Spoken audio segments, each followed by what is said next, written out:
저희들이 함께 나누실 우리에게 주시는 우리 하나님 말씀 같이 봉독하도록 하겠습니다.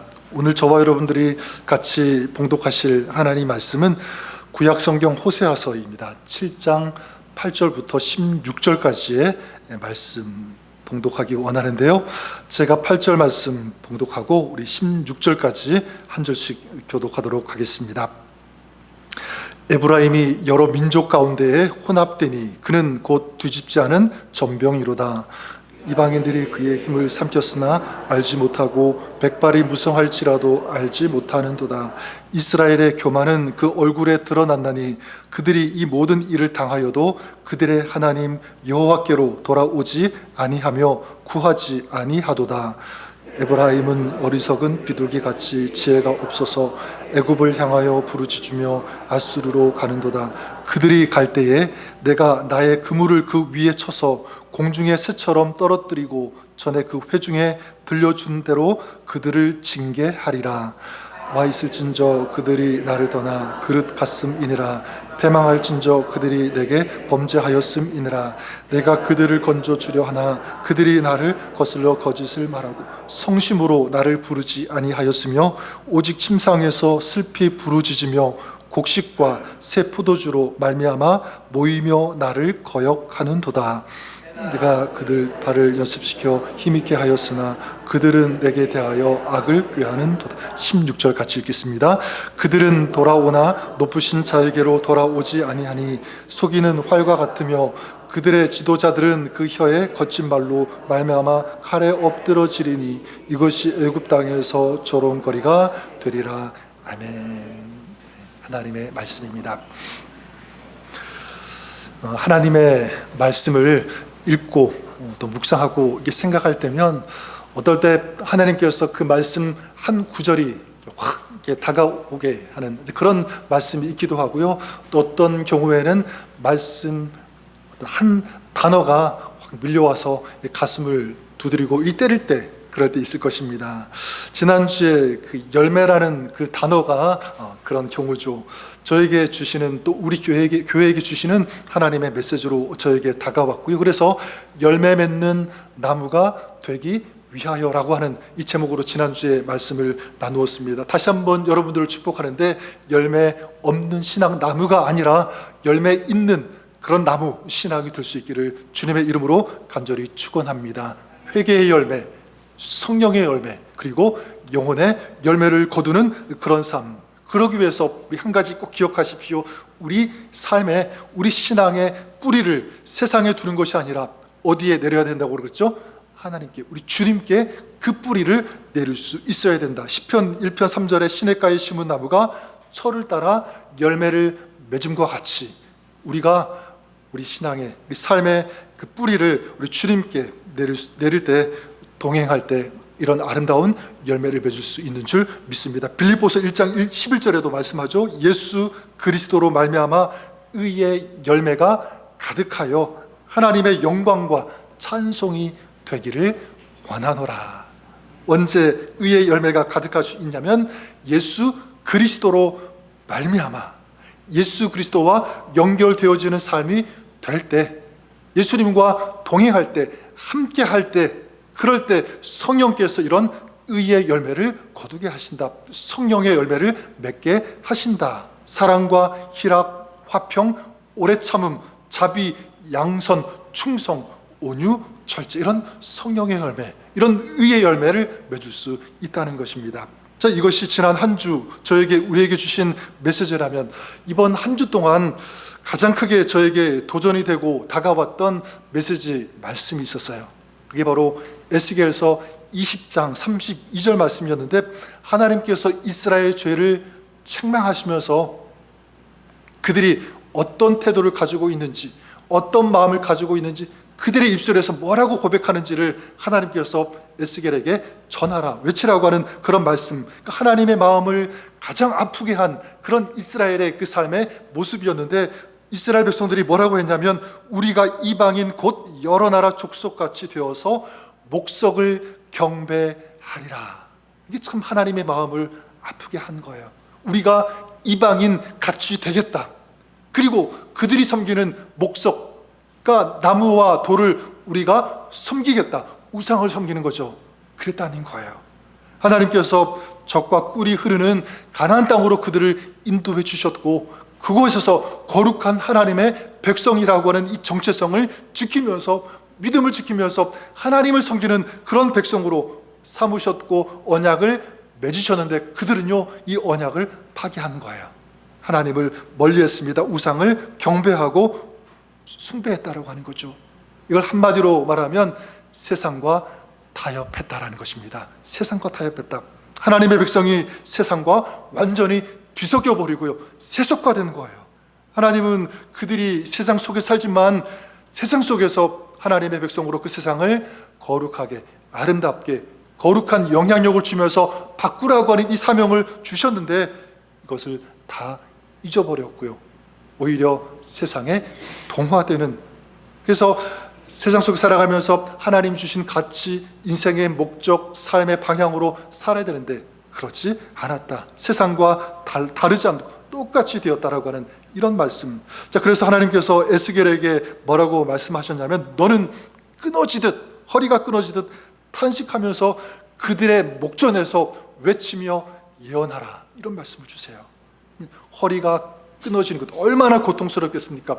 얼마나 아프겠습니까? 그런 고통, 그런 아픔을 가지고 이스라엘 백성들에게 예언하라, 외치라 라고 한 것입니다. 여러분, 에스겔이 그런 아픔을 가지고 외쳤는데, 에스겔이 그 느낀 그 고통과 그 큰 그 아픔은 사실 누구의 아픔인 거죠? 우리 하나님의 아픔, 고통, 슬픔이었던 거예요. 오늘 우리가 읽은 호세아서 말씀도 이런 같은 맥락에서 볼 수가 있는데, 호세아서의 이 배경은 이렇습니다. 북이스라엘 4대 왕인 여로보암 2세가 이제 통치한 그때였는데, 주전 785년부터 한 60년 동안의 시간, 그때가 이제 배경인데, 이때 이스라엘이 어떻게 했냐면 이방 나라의 어떤 그 우상, 어떤 종교, 이런 것들을 막 구별함 없이 도입을 한, 수용한 것입니다. 받아들인 거예요. 여러분, 한번 이렇게 생각해 보시면 어떨까요? 여기 깨끗한 이런 물이 여기 있는데, 이 속에다가 여러분 콜라를 부었다고 한번 생각해 보십시오. 섞는다고 생각해 보시면 이제 이 물은요 더 이상 깨끗한 그런 물이 될 수가 없겠죠. 다른 이물질이 여기에 들어오면 겉으로 볼 때는 좀 더 예뻐 보이게, 그럴듯하게 보일지는 모르겠지만, 이 물이 가지고 있는 순수함, 깨끗함, 이 본질, 색깔, 이 맛은요 다 상실해버리고 마는 거예요. 잃어버리는 거예요. 지금 이스라엘이 그랬다는 거죠. 하나님도 믿고 세상도 믿자, 그게 좋은 것 아니냐, 그런 태도를 가지고 살았다는 것입니다. 하나님을 섬기는 신앙, 이방 종교를 완전히 뒤섞어버리는 그런 죄를 저지른 거예요. 그랬을 때 결과적으로 어떻게 됩니까? 그들의 신앙은 완전히 점점 타락해버리고, 도덕적으로도 완전히 심각하게 타락하게 되죠. 그래서 오늘 읽지 않았지만 그 호세아서 7장 1절부터 쭉 그 밑에 나오는 그 말씀들을 보면 이스라엘이 이제 어떻게 되었는지 나오게 되는데, 그들은 거짓을 말하고, 그리고 도둑질하고, 간음하고, 술 취하고, 오만하고, 그리고 분노하고, 간교하게 행하고, 살인하는 그런 일들을 거리낌 없이 행했다라고 말씀합니다. 세상을 변화시켜야 되는 그런 사람들이 세상에 의해서 도리어 악하게 변화되어진 이 모습을 고발하고 아파하고 있는 것입니다. 하나님은 그런 그들에게 이렇게 말씀하시죠. 8절을 보니까 에브라임이 여러 민족 가운데에 혼합되니, 이렇게 말씀하고 있어요. 이스라엘이 어떻게 됐다고? 여러 민족 가운데 혼합되었다. 여기 에브라임 이렇게 말씀하고 있는데, 이 에브라임은요 북이스라엘의 대표적인 지파예요. 대표성을 가지고 있는 거죠. 에브라임이 그랬다는 것은 무엇이냐면 이스라엘 전체가 여러 민족과 같이 혼합되었다, 세상과 타협했다, 이렇게 말씀하고 있는 것입니다. 그리고 9절에 보면 이방인들이 그의 힘을 삼켰으나 알지 못하고 백발이 무성할지라도 알지 못하는도다. 세상에 아름다운 영향력을 주고 오히려 세상을 주님께로 거룩하게 이끌어야 되는 그런 민족이 어떻게 되었다는 거죠? 세상에 이끌려갔다는 거예요. 이제 세상의 포로가 된 그런 인생, 나라가 되고 말았다는 것입니다. 이것이 하나님의 진단입니다. 여러분, 그렇다면 이런 생각, 이런 질문 해볼 수 있겠죠. 만약 하나님께서 이 시대를 바라보시고 저 여러분 우리 그리스도인들을 바라보시고 또 세상에 많은 교회들이, 수많은 교회들이 있는데 교회를 보시면서 만약 이스라엘을 보시면서 내렸던 이 진단을 똑같이 이 교회들에게, 우리들에게도 내리신다면 여러분 어떤 느끼심이겠습니까? 너희도 여러 민족 가운데 혼합되었다라고 하시지는 않을까? 좀 사실 두려워요. 막 떨리는 그런 마음이 있습니다. 저 자신부터 너는 목사인데 너의 마음이 세상과 뒤섞여 있는 것은 아닌가?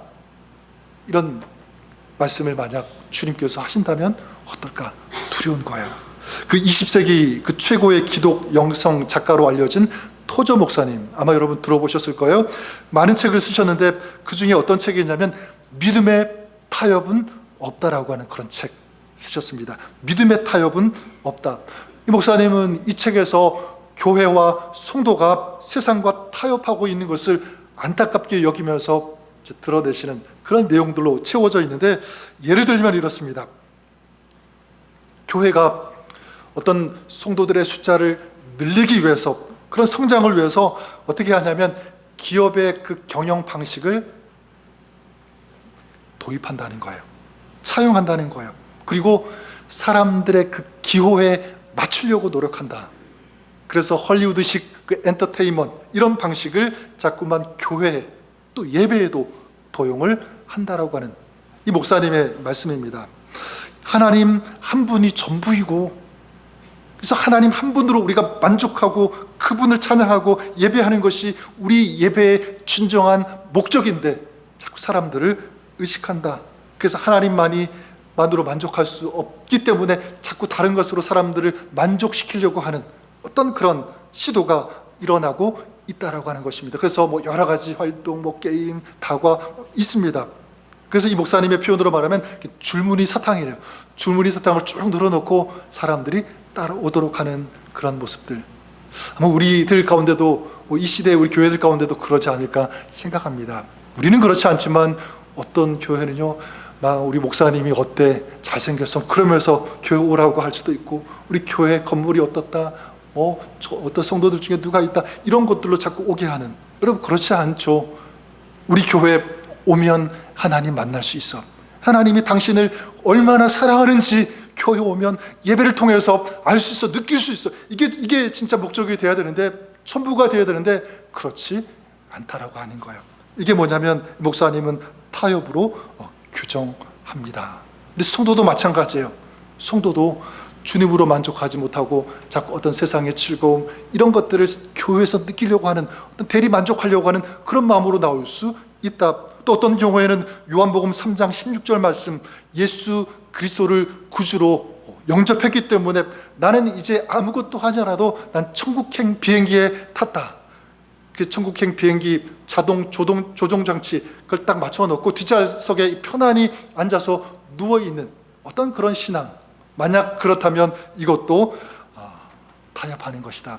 정말 더 예수님을 닮으려고 애쓰고 더 성숙하기 위해서, 그 신앙이 성장하기 위해서 거룩한 싸움 감당하면서 그렇게 나가야 되는데 가만히 앉아 있다면, 그냥 현실에 만족하고 있다면 그럴 수 있다는 거예요.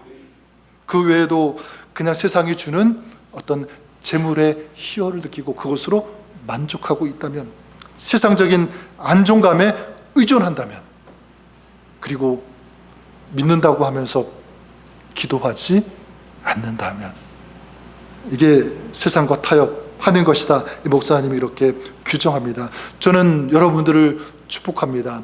저는 세상과 타협하는 이런 신앙이 아니라 로마서 12장 2절 말씀에 나오는 것처럼 이 세대를 본받지 않고 오직 마음을 새롭게 함으로 변화를 받아 하나님의 선하시고 기뻐하시고 온전한 뜻이 무엇인지를 분별하면서 살아가는 그런 신앙, 구별된 신앙, 분별할 수 있는 신앙, 이 정체성을 가지고 오늘 이 시대를 살아가시는 저 여러분, 우리 모두가 될 수 있기를 주님의 이름으로 간절히 축원합니다. 하나님은요 오늘 그런 교회, 그런 성도, 즉 그런 사람을 찾으신다고 믿습니다. 간절히 찾으세요. 어떻게 알 수 있냐면 우리 다음에 보겠지만 에스겔서 22장 30절에 보면 하나님은 이 땅을 위하여 성을 쌓으며 무너진 대를 막는 사람을 찾으신다라고 하는 그런 말씀이 나옵니다.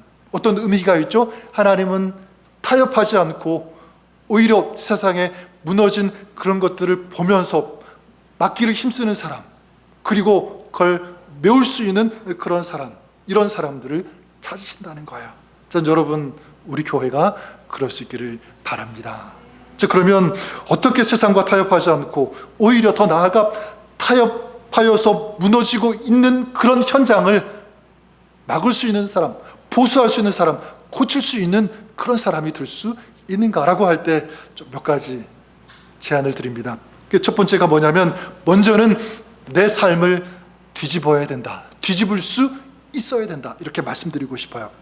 한번 더 그런 의미에서 우리 읽었지만 우리 8절 말씀 다시 한 번만 같이 읽어보도록 하겠습니다. 8절 말씀 같이 읽겠습니다. 시작. 에브라임이 여러 민족 가운데 혼합되니 그는 곧 뒤집지 않은 전병이로다. 지금 하나님께서 이런 이스라엘 백성들을 향하여 뭐의 비유를 드시죠? 뒤집지 않은 전병, 여기에 비유하고 계시는 거예요. 어떻게 보면 그들을 묘사하는, 고발하는 것처럼 보이지만 저 여기에 하나님의 마음, 메시지가 담겨 있다고 믿습니다. 뒤집지 않은 전병. 3년 전 이맘때 이제 저희 어머니가 하나님의 이제 부르심을 받고 이제 천국에 가셔서 지금 참 어머니가 많이 생각이 나요. 그렇게 저를 위해서 기도하시고 중보해 주시던 그 어머니가 많이 생각이 나는데, 그러다 보니까 어릴 때 명절 때가 되면 해주시던 그 음식이 여러 가지가 많이 있는데 한 가지가 많이 생각이 났어요. 그게 뭐냐면 김치전, 김치 부침개가 그것이었습니다. 이제 어머니가 이제 준비를 다 하고 이제 후라이팬에 이제 그걸 이제 붓고 이제 다른 또 일을 하셔야 된다고 이제 말씀하시면서 저에게 잘 지켜보고 있다가 적당할 때 어떻게 해야 되죠? 잘 뒤집어라. 이제 얘기를 해주신, 알겠다고 했는데요. 뭐 제가 잠깐 보다가 막 또 다른 데 신경 쓰고 뭐 하다가 그만 그때를 놓친 거예요. 큰일 났다 생각하고 가서 뒤집어 보니까 벌써 어떻게 되냐면 한쪽이 시커멓게 타버렸어요. 여러분, 한쪽이 시커멓게 타면 그 부침개 먹을 수 있나요, 없나요? 없어요.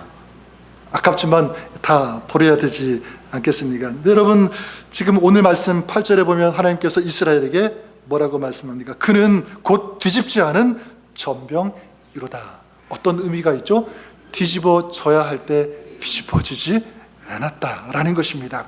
그러니까 세상의 종교라든가 철학, 세상의 어떤 문화들, 잘못된 거짓된 어떤 그런 우상들을 자꾸 이렇게 수용하고 받아들이면서 이게 이제 그 영성과 그 믿음이 기울어지고 세상에 동화되어가, 지금 늦지 않았으니까 지금이라도 다시 뒤집어라, 돌이켜라 라고 하는 그런 메시지인데, 근데 지금 이스라엘이 그렇게 하지 않았다는 것입니다. 빨리 하나님 쪽으로 다시 가야 되는데, 이 거룩을 회복해야 되는데 그러지 않았다. 결국은 한쪽이 다 타버려서 아주 희한한 그런 모습이 되고 만 거예요. 그리고 더 이상 쓸모가 없는 그런 존재가 되고 말았다. 이것이 지금 누구의 모습인 거죠? 이스라엘의 모습인 것입니다. 여러분, 사도행전 그 20장에 보면 어떤 좀 재미나다고 할까요? 특별한 그 이야기가 하나가 소개가 되고 있는데, 그 유두거라고 하는 그 청년이 나오게 되죠. 이제 바울이 밤 늦게까지 설교를 하게 되는데, 이 유두거가 설교를 듣다가 그만 어떻게 합니까? 떨어져서 죽어버리고 말아요. 물론 이제 바울이 그를 위해서 기도할 때 다시 살아나게 되죠. 근데 여기서 중요한 교훈이 무엇입니까? 어떤 교훈을 발견할 수 있죠? 그래, 설교는 절대로 졸게 만들어서는 안 돼. 이런, 여러분 아마 그렇게 생각하시는 분들 있고요. 뭐 목사님 같은 경우에는 설교 듣다가 졸면 이렇게 될 수 있어. 이렇게도 뭐. 근데 여러분, 이렇게 해석하면 그건 아니에요. 잘못된 것입니다. 주목할 것은 무엇이냐면, 유두구가 3층 창가에 걸터 앉아 있었다라고 하는 것, 이거예요. 성경은 그것을 주목하고 강조하고 밝히고 있습니다. 초대교회는 이 가정집, 이 다락방에서 모여서 예배를 드렸으니까 아마도 다락방 자리가 부족하니까 거기에 앉았을 수도 있겠지, 그렇게 생각할 수도 있고, 또 날씨가 덥고 답답하니까 창가 옆에 앉았을 수도 있겠지, 그렇게 생각할 수도 있지만 분명한 것은 뭐냐면 유두고가 3층 창문가 옆에 곁에 걸터 앉았다, 이것입니다. 그 영적인 시각으로 본다면 무엇이죠? 하나님과 세상 경계 그 사이에 앉아 있었다라고 볼 수가 있는 거고요. 또 하나님과 세상을 함께 보는 그 자리, 그 경계선에 앉아 있었던 거고, 또 하나님의 말씀과 세상의 소리를 함께 들을 수 있는 그런 자리, 그 경계선, 그리고 하나님이 주시는 영적인 기쁨 뿐만 아니라 세상이 주는 만족해하는 그런 기쁨을 자꾸 받으려고 하는 어떤 그런 자리, 그 경계선, 거기에 앉아 있었던 거예요. 여러분, 그런 의미에서 한번 여러분 스스로에게도, 자신에게도 한번 이렇게 질문해 보시기를 바랍니다. 나는 뒤집어져야 될 때 뒤집어지지 않고 있는 것은 아닌가 생각해 보는 거예요.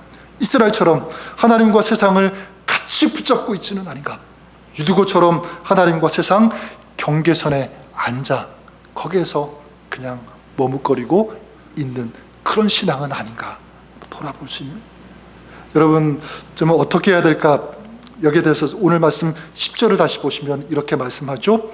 이스라엘의 교만은 그 얼굴에 드러났나니 그들이 이 모든 일을 당하여도 그들의 하나님 여호와께로 돌아오지 아니하며 구하지 아니하도다. 여호와께로 돌아오지 아니했다, 그리고 구하지도 않았다. 여러분, 이렇게 말씀하시는 하나님의 마음, 심정, 어떤 마음이 담겨 있는 것입니까? 돌아오지 아니했다, 구하지 않았다. 어떤 마음이 담겨 있는 거예요? 돌아와야 되는데 그들이 돌아오지 않았다라는 거 아니겠습니까? 나에게 돌아와서 구해야 되는데 그들은 구하지 않았다. 나를 의지해야 되는데 의지 않았다. 그냥 적당히 믿는 것으로 만족하고 있다. 여러분, 그냥 교회에 나오고 예배에 나오는 그것으로 만족하지 말라는 거예요. 우리 하나님은 정말 살아계신 하나님이신 줄 믿습니다.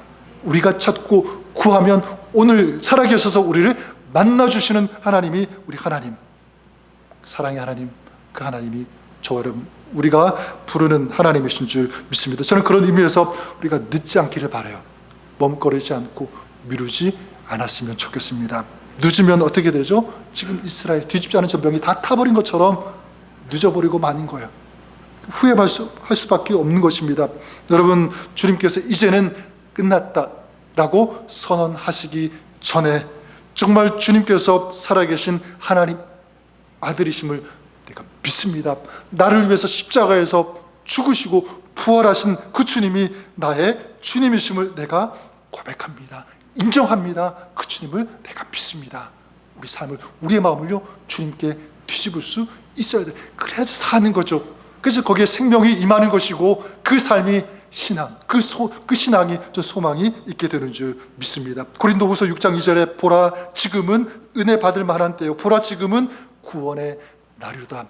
아주 강력하게 호소하고 말씀하는, 지금이 구원의 날이다. 은혜 받을 만한 때는 지금이다. 미루지 말라라고 하는 주님의 이 음성, 이 외침 앞에서 우리의 삶을 돌아보고 주님께로 우리의 삶을 바꿀 수 있는, 돌이킬 수 있는 구원의 주님을 만나시는 여러분 될 수 있기를 바랍니다. 볼지어다 내가 문 밖에 서서 두드리노니 누구든지 내 음성을 듣고 문을 열면 내가 그에게로 들어가 그와 더불어 먹고 그는 나와 더불어 먹으리라. 주님께서 우리의 마음의 문을 놓고 가실 때 우리의 마음, 우리 삶의 문을 주님을 향하여 활짝 열고 주님을 모시고 주님과 함께 먹고 마시며 주님과 동행하며 주님과 걸어가는 이런 아름다운 인생, 그런 축복의 삶을 살아가시는 여러분 될 수 있기를 주님의 이름으로 간절히 축원합니다. 두 번째로 어떻게 할 때 이 세상과 타협하지 않을 수 있는가? 두 번째는요, 참된 지혜를 붙잡아야 된다, 이렇게 말씀드리고 싶어요. 참된 지혜를 알고 그 지혜를 붙잡아야 된다. 그런 의미에서 우리 11절 말씀 우리 같이 다시 한번 읽도록 하겠습니다. 11절 말씀입니다. 읽겠습니다. 시작.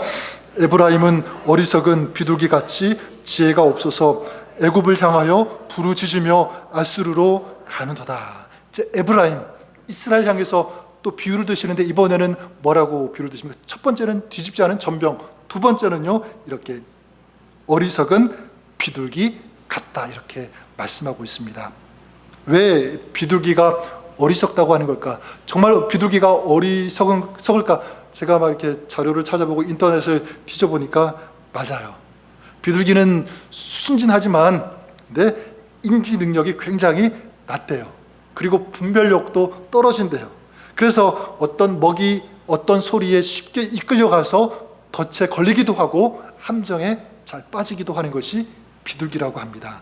이 집 비둘기 같은 경우에는 이 귀소 본능이 있어가지고 멀리 가도 이게 잘 돌아오지만, 일반 보통 비둘기 같은 경우에는 그냥 우왕좌왕 가고 싶은데 가다가 나중에는 길을 잃어버리는 그런 비둘기들도 굉장히 많다고 하고요. 또 특별한 것은 무엇이냐면, 다른 동물들이 자기의 그 보금자리를 공격할 때, 또 자기의 새끼들을 잡아가려고 할 때, 이 비둘기가 어떻게 하냐면, 보통의 경우에는 막 적극적으로 막 저지하고 막고 싸우는 그런 거 아니면 빼앗기면 막 그냥 안타까움으로 바라보는 그런 게 이제 보통인데, 비둘기는 그렇지 않는다. 슬퍼하지도 않는다라는 것입니다. 지금 이게 누구를 향한 진단이죠? 이스라엘이 그랬다는 거예요. 정치적으로, 사회적으로 어려워지게 되자 강대국이었던 애굽, 아수르 이런 나라들에게 찾아가가지고 막 도움을 요청하는 그런 모습들, 결국은 어떻게 됩니까? 그런 나라들에 의해서 나라를 빼앗기고 말게 되죠. 여러분, 어쩌면 이것은 우리들의 모습일 수도 있다는 생각을 해보게 됩니다. 그냥 좌지우지하면서 우왕좌왕하면서 세상과 하나님을 그냥 막 찾는 어떤 그런 모습들, 또 하나님께서 나에게 주신 정말 소중한 지켜야 되는 그런 것들이 있지 않습니까? 첫사랑, 나에게 베풀어 주신 그 놀라운 그 은혜, 이런 것들을 간직하고 잊지 않고 감사하면서 살아가야 되는데, 그런 것들을 깨닫지 못하고 감사하지 못하면서 그냥 사는 그런 모습들, 하나님과 나 사이에 순결한 이 관계가 손상되고 훼손되는, 이게 막 아픔이 돼야 되는데 그냥 아무렇지도 않은 듯이 만약 그냥 살아가고 있다면 그럴 수 있다는 것입니다. 근데 정말 안타까운 것은 뭐냐면, 이 어리석은 비둘기와 같은 모습, 이게 뭐냐면 하나님께서 이들을 도와주시려고 하는데 이들이 그 하나님의 도우심을 외면했다는 거예요. 13절, 14절에 말씀하지 않습니까? 내가 그들을 건져주려 하나 그들이 나를 거슬러 거짓을 말하고 성심으로 나를 부르지 아니하였으며, 오직 침상에서 슬피 부르짖으며 곡식과 새 포도주로 말미암아 모이며 나를 어떻게 하는도다? 거역하는도다 말씀합니다. 자, 하나님은 계속적으로 도와주시려고 하신 거예요. 그런데 이스라엘은 그것을 외면했다라는 것입니다. 침상에서 슬피 울었어요. 자기들이 빼앗기고 그리고 공격당하니까 막 아파서 슬퍼서 울기는 했지만 정작 누구에게로 가진 않았어요? 하나님께로는 가지 않았다. 도움을 구하지 않았다. 이게 어리석은 비둘기의 모습이라는 것입니다. 자, 그러면 어떻게 해야 되죠? 어떻게 하는 것이 맞습니까? 시편 기자의 그 고백을 빌리자면, 내가 산을 향하여 눈을 들리라. 나의 도움이 어디서 올고 나의 도움은 천지를 지으신 여호와에게로소이다. 주님을 바라보는 거죠. 주님께 시선을 돌리는 것입니다. 그리고 주님께 구하는 거예요. 그 주님을 부르는 것, 이것이 바로 지혜 있는, 어리석은 자가 아니라 지혜 있는 자의 삶이다. 잠언서 9장 10절에도 여호와를 경외하는 것이 지혜의 근본이요 거룩하신 자를 아는 것이 명철이니라. 여러분, 정말 지혜로운 삶 살고 싶다면, 명철이 있는 그런 삶, 그런 신앙이 되고 싶다면 첫 번째가 무엇입니까? 여호와를 경외하는 것, 주님을 알고 주님을 신뢰하고 주님을 따르는, 의지하는, 이것이 바로 지혜 있는 사람인 줄 믿습니다. 여러분들이 그러시기를 바라요. 마지막, 어떻게 할 때 세상과 타협하지 않을 수 있는가? 세 번째는요, 진정한 회개가 필요합니다. 진정한 회개. 16절 말씀 이렇게 말씀하죠. 그들은 돌아오나 높으신 자에게로 돌아오지 아니하니 속이는 활과 같으며. 마지막, 하나님께서 이스라엘을 뭐에 비유하고 계십니까? 속이는 활과 같다. 속이는 활 무엇입니까? 이건 빗나간 활이란 뜻이에요. 빗나갔다. 정확한 표적을 향하여 날아가고 맞춰야 되는데 엉뚱한 곳으로 갔다라고 하는 것입니다. 빗나갔다라고 하는 거예요. 그러니까 지금 이스라엘이 그랬다는 거죠. 그들이 하나님께도 돌아오고 하나님께서 원하시는 그런 삶으로 맞추어가면서 살아가야 되는데 그들은 그러지 않았다.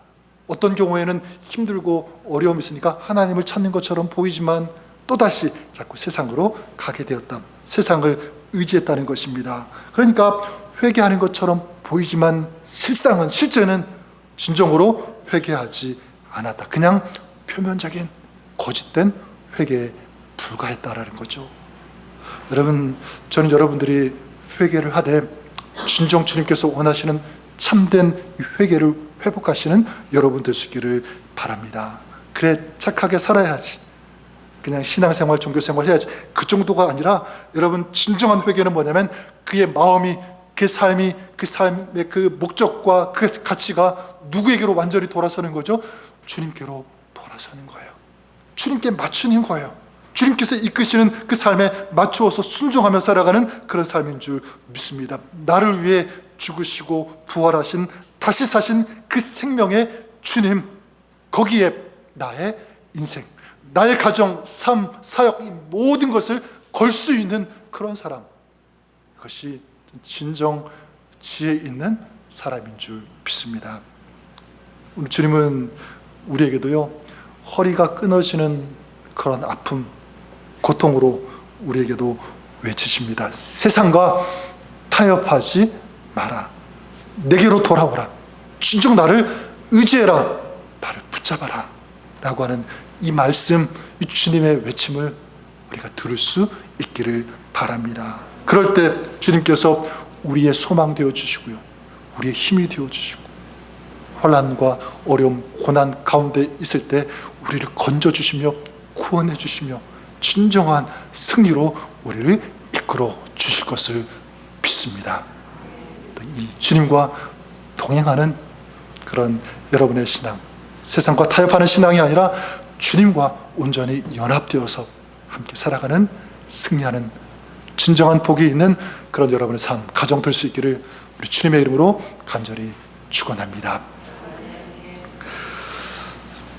우리 찬송 우리 하기 전에 먼저 한번 기도하는 시간 가졌으면 좋을 것 같습니다. 오늘 우리 말씀 생각하면서 오늘 이스라엘에게 주시는 이 말씀이 그들에게만 적용되어지는, 또 들어야 되는 음성, 주님의 말씀이 아니라 오늘 나를 향하여, 우리를 향하여 주시는 주님의 음성으로 들었으면 좋겠습니다.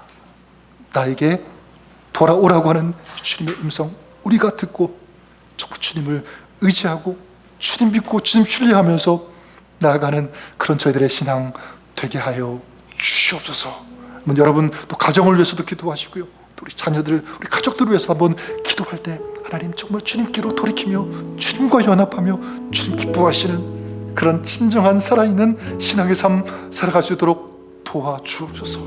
우리 그런 마음 우리 주님 앞에 올려드리면서 우리 같이 한번 기도하는 시간 갖도록 하겠습니다. 같이 기도하겠습니다.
이제는 세상과 타협하지 말라고 하는 이 주님의 간절한 외침 앞에서 하나님, 우리 자신을 돌아봅니다. 아직 내가 내 생각으로, 내 이성적으로, 또 내 마음으로 주님을 받아들이지 못하고 주님 앞에, 주님께 내 인생을 걸지 못한다면 주님, 그 믿음 가운데 주님 은혜를 베풀어 주셔서 정말 주님을 만나고 경험하며 주님의 사랑을 체험할 수 있는 그런 마음이 될 수 있도록, 믿음이 될 수 있도록 주님 역사하여 주시옵소서. 이미 예수님을 알았음에도, 주님의 은혜를 경험했음에도, 구원받았음에도 여전히 세상과 타협하려고 하는 그런 모습들, 이중적인 어떤 그런 모습이 있다면 주님, 저희들을 불쌍히 여겨주시고 용서하여 주시옵소서. 이 시대에 정말 주님께서 찾으시는 사람, 진실함으로 주님을 사랑하고 경배하고 예배하기를 힘쓰는 사람, 주님을 위해 살아갈 수 있는, 주님의 뜻에 순종하는 그런 하나님의 백성 찾으시는 줄 믿습니다. 우리가 바로 그 사람 되게 하시고, 우리 교회가 그 교회 되게 하시고, 그 공동체 되게 하여 주시옵소서. 예수님의 이름으로 기도드립니다. 아멘.